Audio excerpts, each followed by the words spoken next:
Hello students, welcome to my channel physics world. पिछले कुछ lectures में हमने पढ़ा था nuclear binding energy, separation energy, mass defects, इन सब के बारे में हमने पढ़ा था। तो चलिए अब आगे चलते हैं। आज हम क्या पढ़ेंगे? न्यूक्लियर साइज और nuclear radius and nuclear density. यानी कि जो हमने न्यूक्लियस देखा है उसकी कुछ ना कुछ तो साइज होती होगी, कुछ ना कुछ उसकी रेडियस होती होगी। वो रेडियस जो है वो मास नंबर पे कैसे डिपेंड करती है, और उस न्यूक्लियस की जो डेंसिटी होती है वो कितने ऑर्डर की होती है। तो चलिए आज शुरू करते हैं। कि 1911 में यानी 1911 में रदरफोर्ड एक्सपेरिमेंट हुआ था। रदरफोर्ड ने क्या बोला था?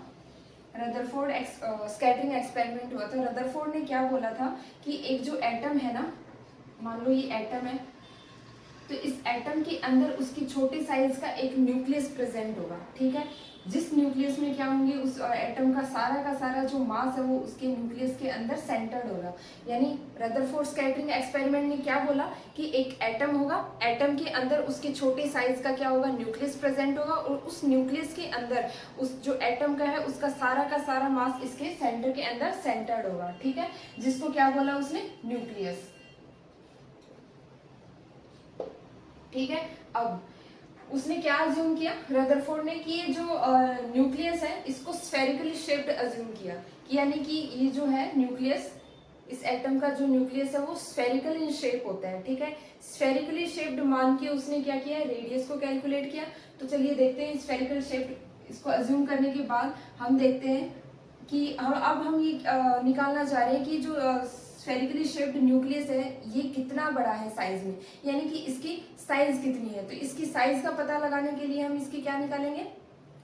रेडियस निकालेंगे, तभी तो हमें पता चलेगा कि ये कितना बड़ा है। और फिर इस साइज निकालने के बाद हम ये देखेंगे कि ये मास नंबर पे कैसे डिपेंड कर रहा है। ठीक है, तो चलिए इसका आगे देखते हैं। सो न्यूक्लियर रेडियस को समझने के लिए हम क्या देखते हैं? रदरफोर्ड स्कैटरिंग एक्सपेरिमेंट देखते हैं, क्योंकि इसी एक्सपेरिमेंट से हमारे पास क्या आती है, न्यूक्लियस की रेडियस आती है, उसकी साइज का पता लगता है। तो ये मैंने एक न्यूक्लियस बनाया, न्यूक्लियस में क्या माना? प्रोटॉन, न्यूट्रॉन, खूब सारे इसके अंदर क्या भर दिए? प्रोटॉन, न्यूट्रॉन, यानी न्यूक्लियॉन्स भर दिए मैंने। ठीक है, अब इसके अंदर मैंने क्या किया? अल्फा पार्टिकल्स की बम्बार्डमेंट करवाई। ठीक है, ये क्या है?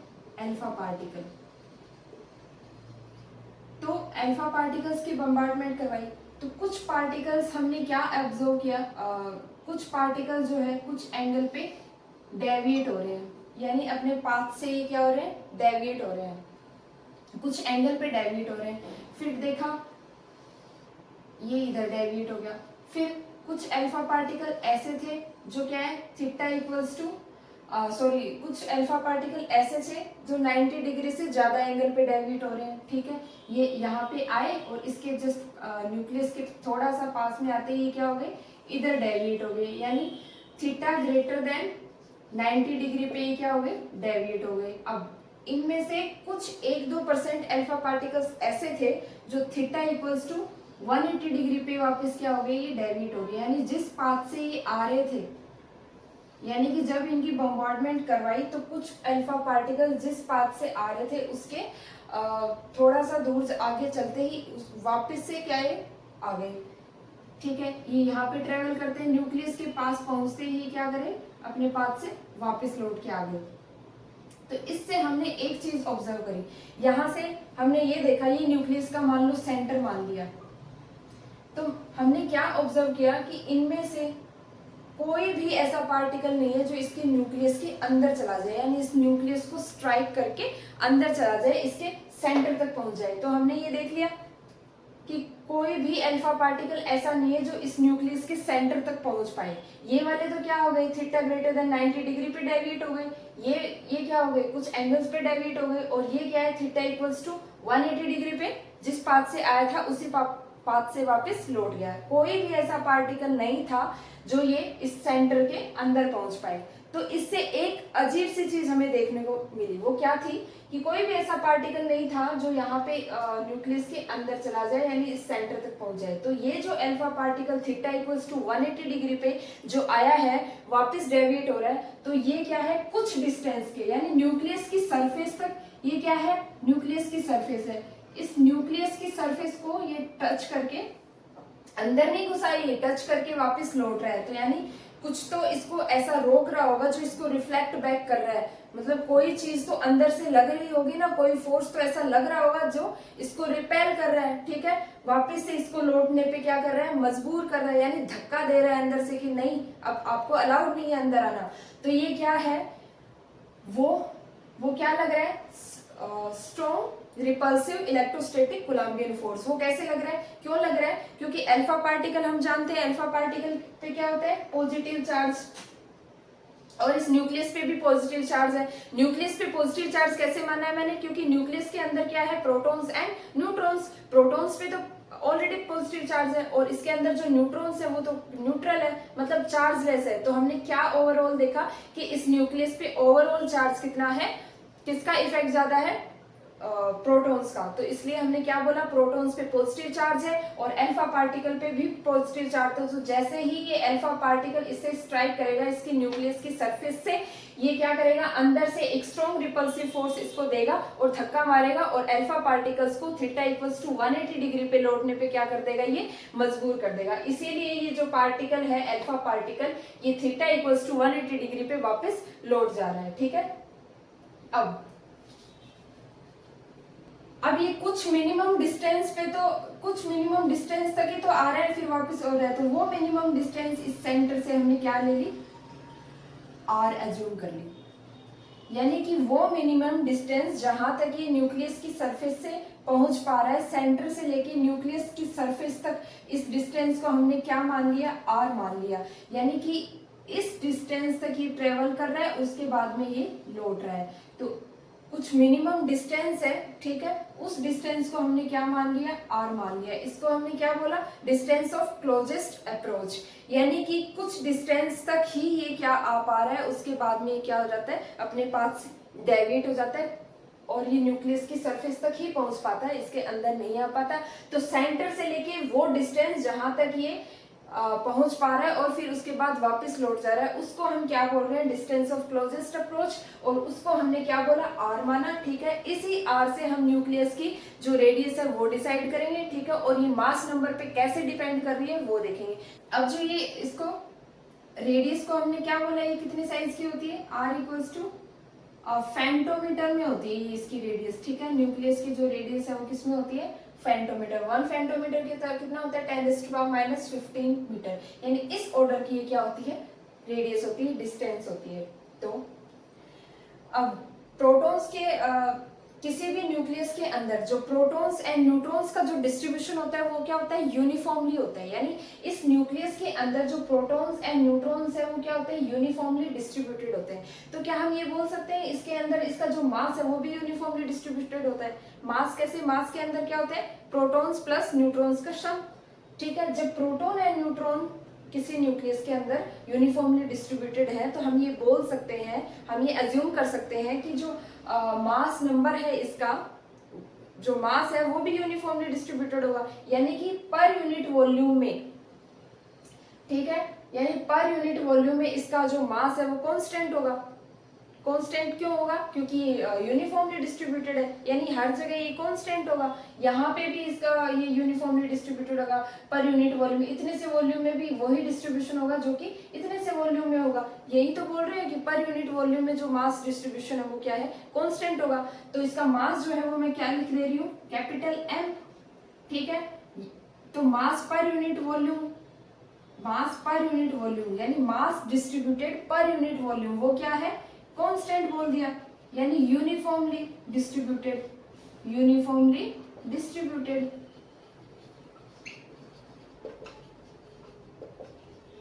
अब ये मैंने बोल दिया कि मास पर यूनिट वॉल्यूम है वो कांस्टेंट है, यानी कि न्यूक्लियस के अंदर यूनिफॉर्मली डिस्ट्रीब्यूटेड है। अब हम जानते हैं कि मास पर यूनिट वॉल्यूम क्या होता है, डेंसिटी होता है। तो ये क्या होता है, डेंसिटी। तो मैं ये भी तो बोल सकती हूँ कि जो डेंसिटी है वो क्या है, इस न्यूक्लियस के अंदर कांस्टेंट है, मतलब हर जगह सेम है, ठीक है, हर वॉल्यूम में ये सेम है, हर वॉल्यूम में ये यूनिफॉर्मली डिस्ट्रीब्यूटेड है, ठीक है। तो ये मैंने क्या बोल दिया कि कांस्टेंट है, यानी मास पर unit volume is equals to constant आ गया मेरे पास। तो यहां से मैंने क्या देखा, जो मास है वो डायरेक्टली प्रोपोर्शनल किसके हो रहा है, वॉल्यूम के।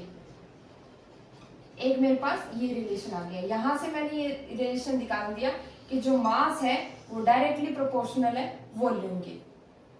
अब हम समझ सकते हैं कि अगर किसी भी न्यूक्लियस में, अगर किसी भी न्यूक्लियस के अंदर ये जो डिस्ट्रीब्यूशन यूनिफॉर्म है, यानी जो मास है वो डायरेक्टली प्रोपोर्शनल है वॉल्यूम के, यानी कि अगर ये प्रोटॉन न्यूट्रॉन, अगर इस न्यूक्लियस के अंदर, अगर इस न्यूक्लियस के अंदर जितने न्यूक्लियस होंगे उतना ही उसका मास होगा। ऐसे बोल सकते हैं कि यानी कि मास बढ़ने के साथ साथ उसके नंबर ऑफ न्यूक्लियस भी बढ़ेंगे, जिससे उसकी न्यूक्लियर साइज भी बढ़ेगी। ठीक है, ये यही तो बोल सकते हैं कि जैसे ये न्यूक्लियस है, इसके अंदर 2 ही न्यूक्लियन है। ठीक है, तो इसकी मैंने बोल दिया कि इसके अंदर क्या है, 2 न्यूक्लियन है। फिर मैंने एक न्यूक्लियस बनाया है इससे बड़ा, जिसके अंदर खूब सारे इसका डिस्ट्रीब्यूशन है न्यूक्लियंस का। तो मैंने क्या बोला कि इसके अंदर न्यूक्लियस कम है, इसके अंदर न्यूक्लियस ज्यादा है, तो इससे इसकी साइज का पता लग रहा है कि ये कम है, इसका मास नंबर कम है, इसका मास नंबर ज्यादा है। ठीक है, तो यानी कि मास नंबर अगर ज्यादा है उसका मतलब क्या है कि उसके अंदर जो न्यूक्लियस है वो ज्यादा है। न्यूक्लियस क्या होते हैं, प्रोटॉन्स प्लस न्यूट्रॉन्स। ठीक है, यानी कि मास नंबर घटने के साथ उसके न्यूक्लियस जो है वो भी घट रहे हैं, और मास नंबर बढ़ने के साथ साथ हम क्या बोल सकते हैं कि न्यूक्लियस का डिस्ट्रीब्यूशन है वो भी क्या है, ज्यादा है। तो यहाँ से मैंने क्या बोला, एक रिलेशन बनाया कि मास नंबर जो है वो डायरेक्टली प्रोपोर्शनल है किसके, ए के। ए क्या है यहाँ पे, A equals to Z plus M. जो मास है उसको कैपिटल एम लिखा, यानी जो न्यूक्लियाई ये क्या है, एम क्या है, मास ऑफ न्यूक्लियाई। पास यहाँ पे मास ऑफ न्यूक्लियाई, और ये क्या है, न्यूक्लियस क्या होते हैं, जेड प्लस एम। यानी कि न्यूक्लियाई, ये न्यूक्लियाई है, इसके अंदर proton and neutron, proton neutron, यानी इस न्यूक्लियस के अंदर जितने ज्यादा न्यूक्लियस होंगे उतने ही ज्यादा उसका क्या होगा, मास होगा। ऐसा बोल सकते हो ना, जितने ज्यादा न्यूक्लियाई के अंदर जितने ज्यादा न्यूक्लियस होंगे उतना ही उसका मास होगा, और जितने कम न्यूक्लियाई होंगे उतना कम उसका क्या होगा, न्यूक्लियस होंगे। ठीक है, तो यहां से मैंने एक रिलेशन देख लिया कि जो मास है वो डायरेक्टली प्रोपोर्शनल है, यानी mass of nucleus is directly proportional to A. ठीक है, यानी नंबर ऑफ न्यूक्लियॉन्स। ए क्या है, नंबर ऑफ न्यूक्लियॉन्स। तो मेरे पास 2 रिलेशन है, ये क्या बन गई, सेकंड इक्वेशन। 2 रिलेशन कौन से हो गए, यहां से मैंने क्या बोला, mass directly proportional to its volume, कि यानी किसी भी न्यूक्लियस के अंदर उसका जो डिस्ट्रीब्यूशन होगा प्रोटॉन्स एंड न्यूट्रॉन्स का, न्यूक्लियस का जो डिस्ट्रीब्यूशन होगा वो यूनिफॉर्म होगा। तो यहाँ से मैंने देखा जो मास है वो डायरेक्टली प्रोपोर्शनल आ रहा है वॉल्यूम के।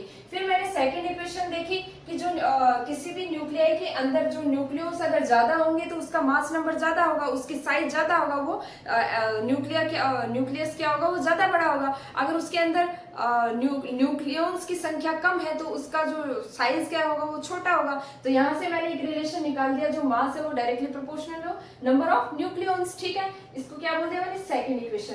तो इन दोनों इक्वेशन को जब मैंने इक्वेट किया तो मैंने क्या देखा कि जो वॉल्यूम है वो क्या आ रहा है, directly proportional to its mass number. इन दोनों को जब मैंने कंपेयर किया तो मुझे क्या पता चला, वॉल्यूम जो है वो डायरेक्टली प्रोपोर्शनल है मास नंबर, यानी कि जब मास नंबर बढ़ने के साथ साथ उस न्यूक्लियस की वॉल्यूम भी क्या आ रही है, बढ़ती जा रही है। ठीक है, तो ये तो इससे हमें पता चल गया, ये जैसे मास नंबर बढ़ने के साथ साथ कैसे, जैसे उसका एटॉमिक नंबर बढ़ रहा है, एटॉमिक नंबर बढ़ रहा है तो उस न्यूक्लियस की क्या है, साइज भी बढ़ेगी, उसमें न्यूक्लियस का डिस्ट्रीब्यूशन भी क्या होगा, ज्यादा होगा, प्रोटॉन्स एंड न्यूट्रॉन्स की संख्या भी ज्यादा होगी, जिससे उसका साइज भी क्या है, बढ़ेगा। साइज बढ़ने से क्या होगा, उसका जो वॉल्यूम है वो भी क्या हो जाएगा, बढ़ जाएगा, यानी कि वो ज्यादा न्यूक्लियस की ज्यादा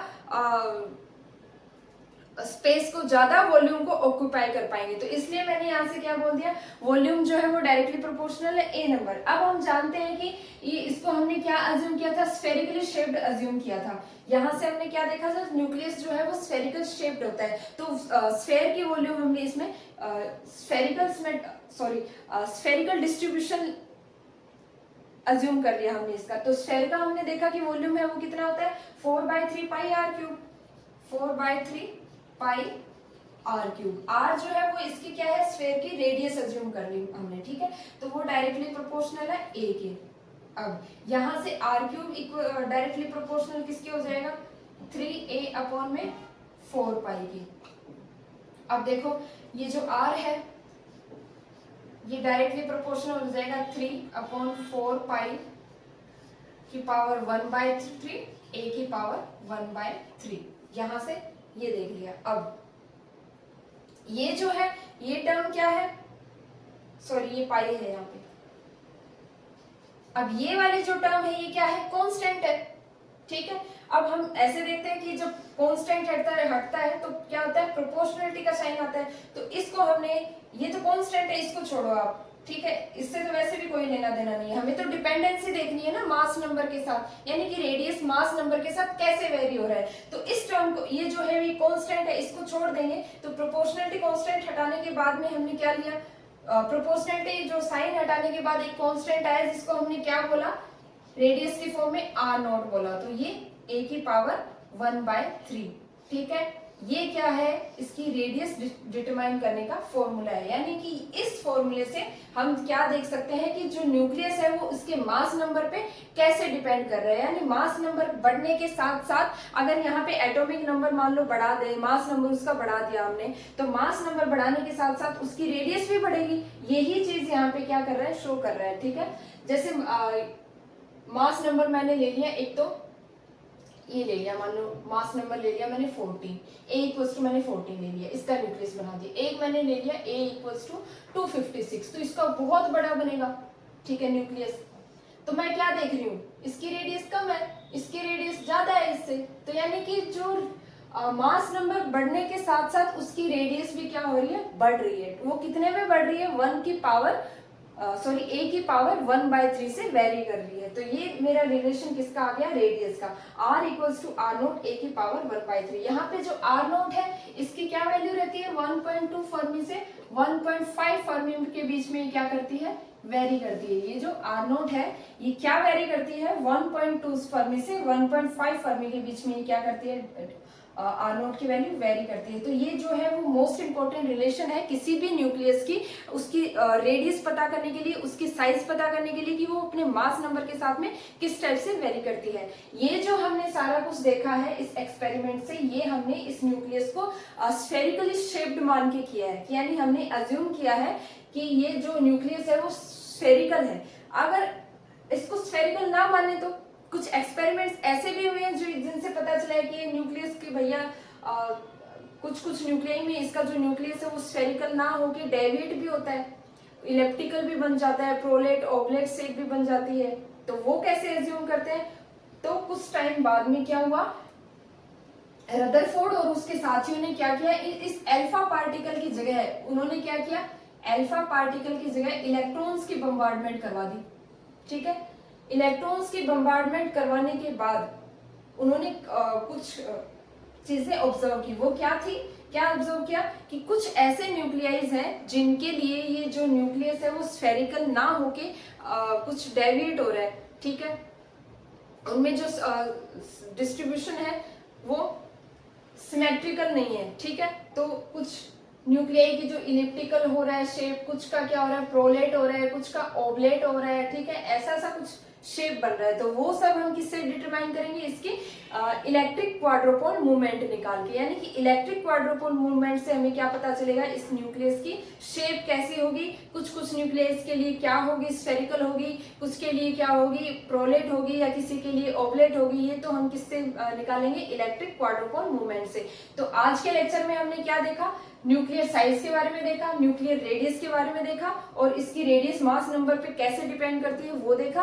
और अब हम क्या देखेंगे, इसकी न्यूक्लियर डेंसिटी, यानी कि न्यूक्लियर जो डेंसिटी होती है वो कितने ऑर्डर की होती है। तो चलिए न्यूक्लियर डेंसिटी का रिलेशन देख लेते हैं। तो न्यूक्लियर डेंसिटी, न्यूक्लियर डेंसिटी, अब किसी भी न्यूक्लियस के अंदर मान लो न्यूक्लियॉन्स है, ठीक है। अब एक न्यूक्लियॉन का मास यानी प्रोटॉन प्लस एक पेयर का मास, इसमें से इस न्यूक्लियस में से एक पेयर यानी एक न्यूक्लियॉन का मास कितना है, मैंने ले लिया n ले लिया। अब इसके अंदर तो क्या है, बहुत सारे न्यूक्लियॉन्स है, बहुत सारे न्यूक्लियॉन्स का पेयर है। जैसे जैसे इसका मास नंबर बढ़ेगा इसके न्यूक्लियॉन्स की संख्या भी बढ़ेगी। तो इसके अंदर मैंने मान लिया a नंबर ऑफ न्यूक्लियॉन्स मान लिए, ठीक है। तो एक न्यूक्लियॉन का मास क्या है, एक न्यूक्लियॉन का मास एक न्यूक्लियन का मास कितना है, m है, तो इसके अंदर मान लो a नंबर ऑफ न्यूक्लियंस का मास कितना हो गया,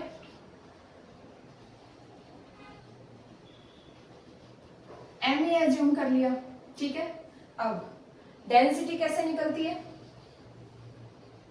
डेंसिटी क्या बोलते हैं अपन, मास अपॉन में वॉल्यूम, ये इसका टोटल मास, तो टोटल मास क्या हो गया इसका, ma,